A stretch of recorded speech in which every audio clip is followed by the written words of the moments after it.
Le Schwargate, c'est très intéressant, parce qu'à un moment donné, il y a eu le phénomène des Gilets jaunes, et le type qui a émergé avec justement quelque chose de sérieux, d'un peu solide, c'était Chouard, qui disait il faut aller vers la démocratie intégrale, et la démocratie sérieuse, c'est pas la démocratie représentative mais participative, et donc il faut que le peuple ait droit à la parole, tout le peuple, et d'ailleurs rien que le peuple. Après se poser la question de la définition du peuple et aussi la définition du rapport entre la politique, le pouvoir et la parole.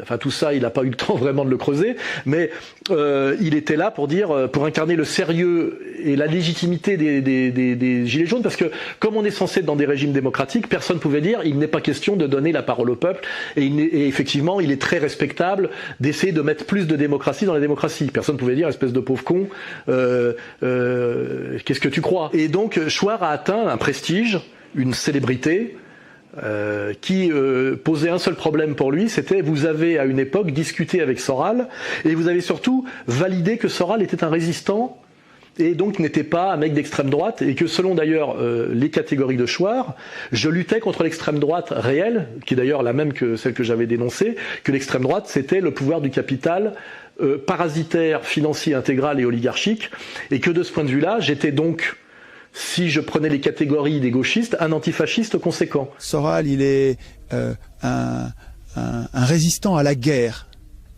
Il dénonce les manipulations qui nous conduisent à des guerres. Il dénonce la mainmise de la banque sur les médias. C'est ça le fascisme. C'est les plus riches qui prennent le contrôle du politique totalement et qui terrorisent la population pour qu'elle consente aux travaux forcés sans... C'est ça le fascisme. Et là-dessus, à chaque fois, il se faisait attraper. Chouard, il faut que tu t'éloignes de Soral. Alors ce qui est marrant, c'est que ceux qui l'ont obligé à s'éloigner de moi, c'était même pas la droite, c'était la gauche, les antifascistes. On s'est engueulé avec un ami qui m'est cher, qui est Étienne Chouard, à cause de son putain de lien vers égalité et réconciliation. On a discuté avec Étienne, avec Frédéric Lordon, avec Bernard Friot, on est allé chez Étienne, avec Ruffin. On a essayé de dire à Étienne, enlève tes putains de liens vers égalité et réconciliation. Donc si tu veux, on lui dit, mais Soral est pas un intellectuel, c'est un chef de parti, putain, dégage Soral. Et lui dit, je refuse. D'abord, je veux pas m'adresser qu'à la gauche, je veux m'adresser aussi aux gens d'extrême droite. Enfin, bon, il est sur un fantasme mais Soral, c'est un piège. Donc, dans un premier temps, il lui a dit, il faut que tu vires Soral de ton panthéon. Bon, il a accepté de le faire. Donc après, il a réussi à se maintenir, il était à Sud Radio. Alors à chaque fois, on le mettait face à Elisabeth Lévy, face à un de la famille Enthoven. En démocratie, le peuple est le maître, il n'est pas le roi. Il décide, mais ça n'est pas son bon plaisir qui commande. Quand c'est son bon plaisir qui gouverne, c'est-à-dire quand du jour au lendemain, il décide qu'un tel ne lui convient plus, ou prend des mesures impopulaires, ou parce qu'il refuse d'en voir les conséquences ou quoi que ce soit, et qu'il considère que par conséquent, il manque à sa tâche et qu'il le révoque, c'est son bon plaisir qui intervient. C'est un comportement royal. Et c'est tout le problème d'une démocratie non représentative. C'est le contraire, je comprends pas. Et puis alors à un moment donné, comme la pression monte et qu'il se soumettait pas assez, on lui a posé la question qui tue. Alors la question qui tue, c'est pas qu'est-ce que c'est que la démocratie, qu'est-ce que c'est que le rapport capital-travail, où là on pourrait aller voir chez Cousin, ce serait sérieux, c'est est-ce que tu crois à la chambre à gaz? Alors je te pose la question autrement. Est-ce que tu as un doute, toi, personnel, sur l'existence des chambres à gaz? Mais qu'est-ce que c'est que cette question-là? Oui, non mais... Et alors celui qui lui pose la question, évidemment, c'est Denis Robert. Alors Denis Robert, on se dit quand même, c'est un combattant de gauche, il a lutté contre Clearstream. En fait non, Clearstream l'a épuisé pendant 15 ans, et il revient comme gauchiste. Il faut suivre, là je parle du physique comme j'ai parlé du physique d'Asselineau. Regardez la gueule de Denis Robert. Rien ne viendra jamais au niveau du combat politique sérieux, d'opposition au fascisme authentique, de types qui ont ce regard et ce physique. Là il faut quand même relire Evola, quelque part. Il faut revenir à certaines choses qui ont à voir avec la pensée traditionnelle, ce qu'on appelle la virilité et la virilité intellectuelle. Denis Robert, il porte ce qu'il est sur sa gueule, quoi. Et lui, qu'est-ce qu'il fait? Le gentil gauchiste ami de Chouard l'invite à son émission, et au lieu de lui dire parlons du RIC, parlons effectivement de la gauche qui devrait revenir, du travail, de la réappropriation par les travailleurs de la démocratie authentique, il lui pose la question totalement incongrue de la chambre à gaz. C'est pas mon sujet, j'y connais rien, non, moi. D'accord, mais non, tu peux pas répondre j'y connais rien. Mais pourquoi je peux... Mais bien sûr que si. Alors, je vais te dire, oui, j'ai aucun doute. Voilà, j'ai aucun doute, juste j'y connais rien. Et l'autre répond, effectivement, je n'y connais rien et ça ne m'intéresse pas et c'est hors sujet.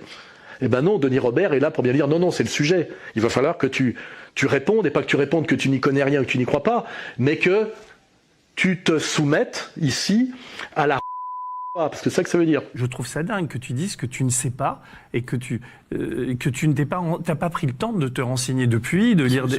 C'est absolument pas mon sujet, j'ai pas pris le temps du tout. J'ai pas pris le temps du tout de travailler le sujet. C'est ça qui t'est reproché. Des solutions de gaz, mais pas du tout. Mais non, mais on te dit le confusionnisme. Parler de ça. Mais si. Et là, il a un moment de tremblement où tous ses bons amis lui tirent dessus pendant les coups de téléphone, etc. Je connais tout ça. Hein. C'est quoi votre erreur à vous? C'est d'avoir rendu hommage à Étienne Chouard.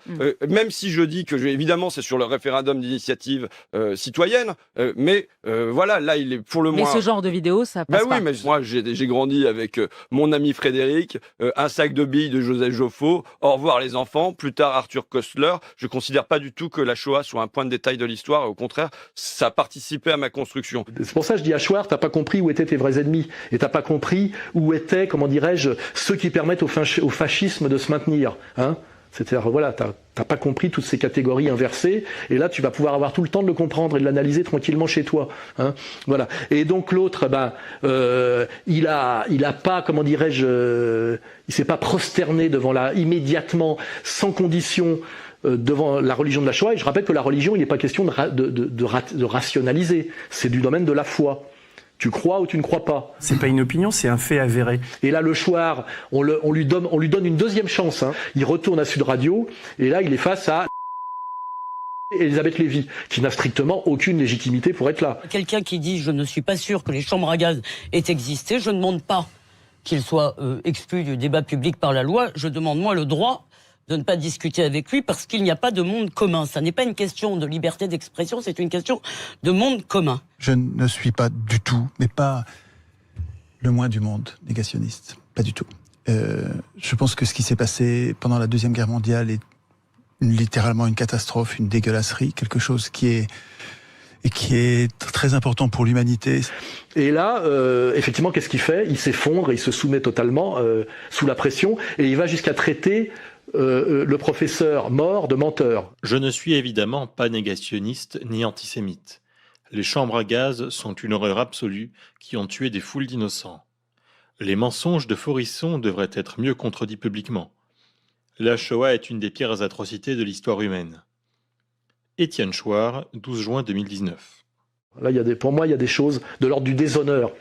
Et on a donc un type qui se prosterne, qui se soumet.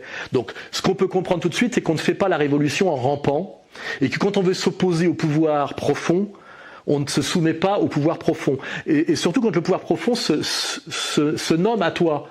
Et à un moment donné, il se présente à toi dans tous ses habits sacerdotaux. Hein, c'est ça l'idée.